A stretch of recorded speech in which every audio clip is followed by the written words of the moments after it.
بے شک الافضل صلاح الدین ایوبی کا بیٹا تھا، لیکن سلطان کی جگہ بیٹے کو بیٹھا دیکھ کر بہت دکھ ہوا۔ کھانے پر جو لوگ بیٹھے تھے ان کی بھی جذباتی حالت میرے جیسی تھی، ان میں سے بعض کے تو آنسو نکل آئے۔ اس روز کے بعد سلطان ایوبی کی صحت بگڑتی چلی گئی۔ میں اور قاضی الافضل روزانہ کئی بار ان کے کمرے میں جاتے تھے جہاں سلطان صلاح الدین ایوبی بیمار پڑے تھے۔ انہیں تکلیف میں ذرا سا بھی افاقہ ہوتا تو ہمارے ساتھ باتیں کرتے تھے، ورنہ اکثر یوں ہوتا تھا کہ وہ آنکھیں بند کیے پڑے رہتے اور ہم انہیں دیکھتے رہتے تھے۔ ان کی جان کے لیے یہ سب سے بڑا خطرہ تھا کہ ان کا طبیب خاص غیر حاضر تھا۔ قاضی بہاؤالدین نے یہ نہیں لکھا کہ طبیب خاص کہاں چلا گیا تھا۔ سلطان کا علاج 4 طبیب مل کر رہے تھے، مگر مرض بڑھتا جا رہا تھا۔ بیماری کے چوتھے روز 4 طبیبوں نے فیصلہ کیا کہ سلطان صلاح الدین ایوبی کے جسم سے خون نکال دیا جائے۔ اسی وقت سلطان کی حالت زیادہ بگڑ گئی اور ان کے بعض اہم غدودیں بیکار ہو گئے۔ اس سے ان کے جسم میں اندر کی رطوبتیں خشک ہونے لگیں۔ سلطان ایوبی نقاہت کی آخری حد تک جا پہنچے۔ چھٹے دن ہم نے انہیں سہارا دے کر بٹھایا۔ انہیں ایک دوائی دی گئی جس کے بعد ہلکا گرم پانی پینا ضروری تھا۔ پانی لایا گیا، اسے ہلکا گرم ہونا چاہیے تھا۔ سلطان ایوبی کے منہ سے پیالہ لگایا گیا تو انہوں نے کہا کہ پانی بہت گرم ہے۔ انہوں نے نہ پیا۔ پانی ذرا ٹھنڈا کر کے لایا گیا تو سلطان نے کہا کہ یہ بالکل ٹھنڈا ہے۔ انہوں نے غصے یا خفگی کا اظہار نہ کیا، مایوسی کے لہجے میں اتنا ہی کہا، او خدا، کوئی بھی نہیں جو مجھے ہلکا گرم پانی دے سکے۔ میری اور الافضل کی آنکھوں میں آنسو آ گئے۔ دنیا صلیب پر دہشت طاری کر دینے والا انسان بالکل بے بس ہو گیا تھا۔ ہم دونوں دوسرے کمرے میں آ گئے۔ قاضی الفضل نے کہا، قوم کتنے عظیم انسان سے محروم ہو جائے گی۔ باخدا اس کی جگہ کوئی اور ہوتا تو پانی کا یہ پیالہ اس کے سر پر دے مارتا جو اس کی پسند کا پانی نہیں لایا تھا۔ 7ویں اور 8ویں روز صلاح الدین ایوبی کی حالت اتنی زیادہ بگڑ گئی کہ ان کا ذہن بھٹکنے لگا۔ 9ویں روز ان پر غشی طاری ہو گئی، وہ پانی بھی نہ پی سکے۔ شہر میں خبر پھیل گئی کہ سلطان ایوبی کی حالت تشویشناک ہو گئی ہے۔ تمام شہر پر موت کی اداسی طاری ہو گئی۔ ہر جگہ اور ہر زبان پر ان کی صحت یابی کی دعائیں تھیں۔ تاجر اور سوداگر ایسے ڈرے کہ انہوں نے بازاروں سے اپنا مال اٹھانا شروع کر دیا۔ الفاظ میں بیان نہیں کیا جا سکتا کہ ہر فرد کس طرح اداس اور کتنا پریشان تھا۔ میں اور قاضی الفضل رات کا پہلا پہر سلطان ایوبی کے پاس رہتے اور انہیں دیکھتے رہتے تھے۔ وہ بول اور دیکھ نہیں سکتے تھے۔ باقی رات ہم باہر کھڑے رہتے۔ کوئی اندر سے آتا تو اس سے پوچھ لیتے کہ سلطان کی حالت کیسی ہے۔ ہم جب الصبح وہاں سے باہر نکلتے تو باہر لوگوں کا ہجوم کھڑا دیکھتے۔ اب لوگ ہم سے یہ پوچھنے سے بھی ڈرتے تھے کہ سلطان کی صحت کیسی ہے۔ وہ ہمارے چہروں سے جان لیتے تھے کہ سلطان کی حالت ٹھیک نہیں۔ ہجوم چپ چاپ ہمیں دیکھتا اور ہم ہجوم کو دیکھ کر سر جھکا لیتے۔ 10ویں روز طبیبوں نے انہیں انتڑیاں صاف کرنے والی دوائی دی جن سے انہیں کچھ افاقہ ہو گیا۔ اس کے بعد جب سب کو پتا چلا کہ سلطان ایوبی نے جو کا پانی پیا ہے تو سب نے خوشی منائی۔ اس رات ہم چند گھنٹے ان کے پاس جانے کا انتظار کرتے رہے، لیکن محل میں چلے گئے جہاں جمال الدین اقبال بیٹھا تھا۔ اس سے صلاح الدین رحمۃ اللہ علیہ کی حالت پوچھی۔ وہ اندر چلا گیا اور توران شاہ سے پوچھ کر ہمیں بتایا کہ سلطان کے دونوں پھیپھڑوں میں نمی اور ہوا آنے جانے لگی ہے۔ ہم نے خدا کا شکر ادا کیا۔ ہم نے جمال الدین سے کہا کہ خود جا کر دیکھے کہ باقی جسم پر پسینے کے آثار ہیں یا نہیں۔ اس نے اندر جا کر دیکھا اور واپس آ کر بتایا کہ پسینہ بہت آ رہا ہے۔ یہ ایک خوشخبری تھی۔ ہم سکون اور اطمینان سے چلے آئے۔ دوسرے دن جو منگل کا دن سفر کی 26 تاریخ اور سلطان صلاح الدین ایوبی کی علالت کا 11واں روز تھا، ہم سلطان کو دیکھنے گئے لیکن اندر نہ جا سکے۔ ہمیں بتایا گیا کہ پسینہ اس قدر زیادہ نکل رہا ہے کہ بستر میں سے ہوتا ہوا فرش پر ٹپک رہا ہے۔ یہ خبر اچھی نہیں تھی۔ جسم کی رطوبت تیزی سے ختم ہو رہی تھی۔ طبیبوں نے حیرت سے بتایا کہ جسم کے اندر سے خشک ہونے کے باوجود سلطان کے جسم میں بھی توانائی موجود۔ صلاح الدین ایوبی کے بیٹے الملک الافضل نے دیکھا کہ سلطان کی صحت یابی کی کوئی امید نہیں رہی تو اس نے عمرا اور وزراء سے حلف وفاداری لینے کا فوری انتظام کیا۔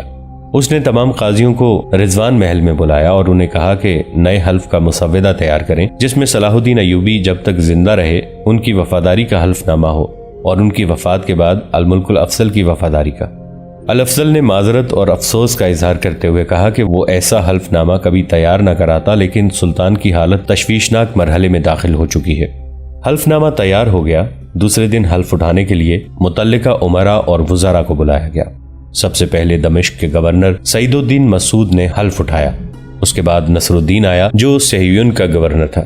اس نے اس شرط پر حلف اٹھایا کہ جس قلعے کا وہ گورنر ہے وہ سلطان ایوبی کے وفات کے بعد اس کی یعنی نصر الدین کی ذاتی ملکیت سمجھا جائے گا۔ تمام عمرا، وزراء اور گورنروں نے حلف اٹھا لیا۔ 2-3 نے اپنی شرائط منوا کر حلف اٹھایا۔ حلف نامے کے الفاظ یہ تھے: اس لمحے سے میں متحدہ مقصد کی خاطر صلاح الدین ایوبی کا وفادار رہوں گا جب تک کہ وہ زندہ ہیں۔ ان کی حکومت کو برقرار رکھنے کے لیے انتھک اور مسلسل کوششیں کرتا رہوں گا۔ اس کی خاطر اپنی جان، اپنا مال، اپنی تلوار اور اپنی فوج اور اپنی رعایا کو وقف کیے رکھوں گا۔ میں اس کا ہر حکم مانوں گا اور اس کی ہر خواہش کی تکمیل کروں گا۔ میں خدا کو گواہ ٹھہرا کر اعلان کرتا ہوں کہ سلطان کے بعد میں یہی وفاداری اس کے بیٹے الافضل کے لیے وقف کر دوں گا اور اس کے بعد الافضل کے بیٹوں کے لیے۔ میں خدا کو حاضر ناظر جان کر اس کے احکام کی تعمیل کروں گا۔ اس کے لیے میں اپنی جان، اپنا مال، اپنی تلوار اور اپنی فوج کو وقف کیے رکھوں گا۔ میں اپنے حلف وفاداری میں خدا کو گواہ ٹھہراتا ہوں۔ حلف نامے کی دوسری شق یہ تھی، اگر میں اپنے حلف کی خلاف ورزی کروں تو میں حلفیہ تسلیم کرتا ہوں کہ صرف اس خلاف ورزی کی بنا پر میری بیویاں مطلقہ ہو جائیں گی، یعنی بیویاں میری نہیں رہیں گی، اور مجھے تمام ذاتی اور سرکاری خادموں سے محروم کر دیا جائے گا، اور مجھے لازم ہوگا کہ میں ننگے پاؤں یا پیادہ حج کعبہ کو جاؤں۔ 26 صفر 589 ہجری بمطابق 3 مارچ 1192 عیسوی منگل کی شام تھی اور سلطان صلاح الدین ایوبی کی بیماری کا 11واں روز۔ ان کی توانائی بالکل ختم ہو گئی اور امید دم توڑ گئی۔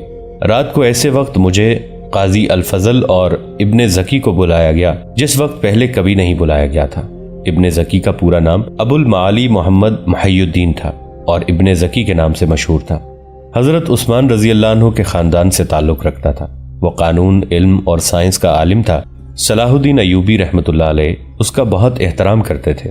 جب سلطان ایوبی نے یروشلم فتح کیا تو مسجد اقصی میں پہلے جمعے کا خطبہ دینے کے لیے سلطان ایوبی نے انہی کو منتخب کیا تھا۔ بعد میں اسے دمشق کا قاضی مقرر کر دیا گیا۔ ہم گئے تو الملک الافضل نے کہا کہ ہم تینوں ساری رات ان کے ساتھ رہیں۔ وہ سوگوار تھا اور گھبرایا ہوا بھی۔ قاضی الفضل نے اعتراض کیا اور کہا کہ رات بھر لوگ باہر کھڑے سلطان کی صحت کی خبر کا انتظار کرتے رہے ہیں۔ اگر ہم ساری رات اندر رہے تو وہ کچھ اور ہی سمجھ لیں گے اور شہر میں غلط خبریں پھیل جائیں گی۔ الافضل سمجھ گیا۔ اس نے کہا کہ ہم لوگ چلے جائیں۔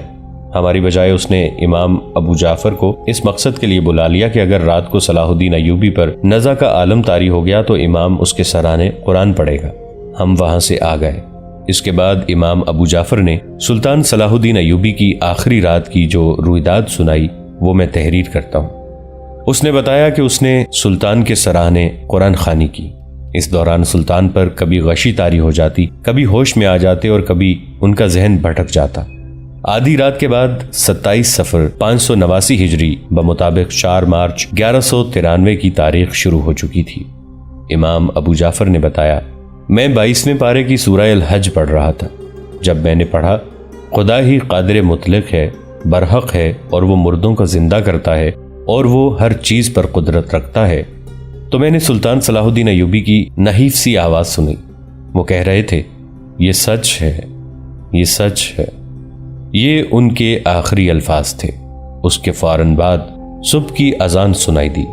میں نے قرآن بند کر دیا۔ اذان ختم ہوتے ہی سلطان صلاح الدین ایوبی نہایت سکون اور اطمینان سے اپنے خالق حقیقی سے جا ملے۔ امام ابو جعفر نے مجھے یہ بھی بتایا کہ اذان شروع ہوئی تو وہ ایک آیت پڑھ رہے تھے، اللہ کے سوا کوئی معبود نہیں، ہم اسی سے مدد مانگتے ہیں۔ تو سلطان ایوبی کے ہونٹوں پر مسکراہٹ آ گئی، ان کا چہرہ دمک اٹھا اور وہ اسی کیفیت میں اپنے خدا کے حضور گئے۔ میں جب پہنچا اس وقت صلاح الدین ایوبی فوت ہو چکے تھے۔ خلفائے راشدین کے بعد اگر قوم پر کوئی کاری ضرب پڑی ہے تو وہ سلطان صلاح الدین ایوبی کے انتقال کی تھی۔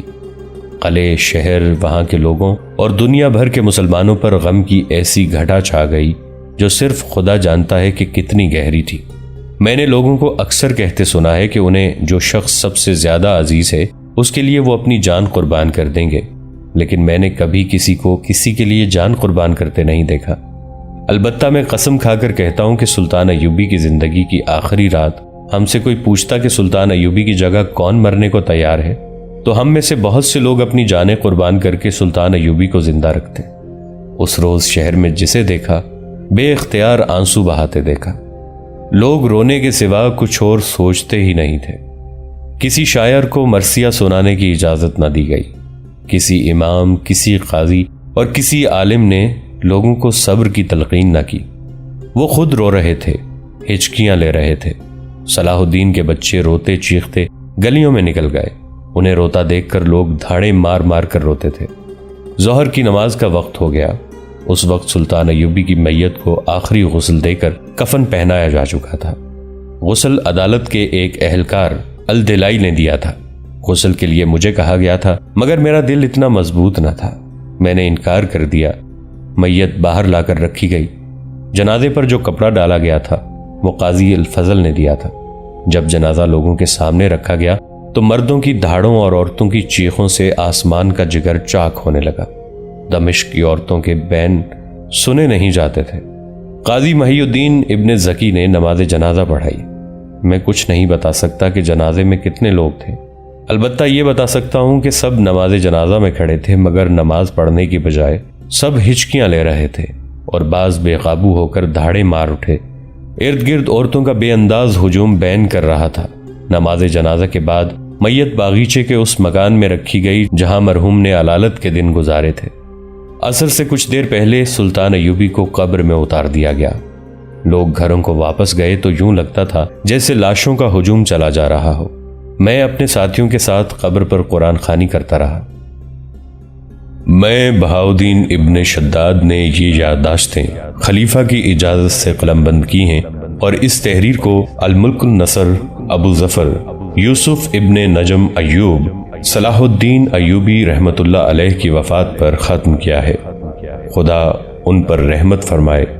اس تحریر سے میرا مقصد خدا کی خوشنودی ہے، اور میرا مقصد یہ بھی ہے کہ اسے یاد رکھو جو نیک تھا اور صرف نیکی پر دھیان رکھو۔ ان یادداشتوں کے بعد یہ بتانا بھی ضروری ہے کہ سلطان ایوبی کی ایک خواہش یہ تھی کہ فلسطین کو صلیبیوں سے پاک کریں۔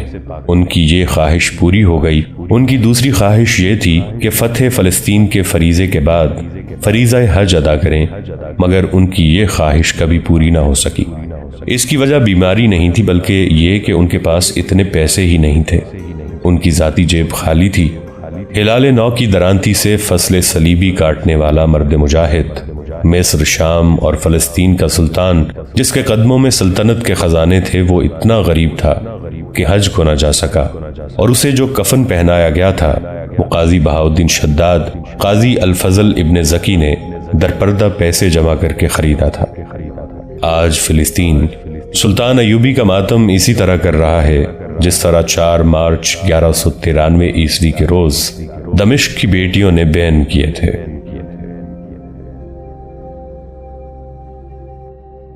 ناظرین، یہاں صلاح الدین ایوبی رحمۃ اللہ علیہ کے سلسلے کی یہ اقساط مکمل ہوتی ہیں۔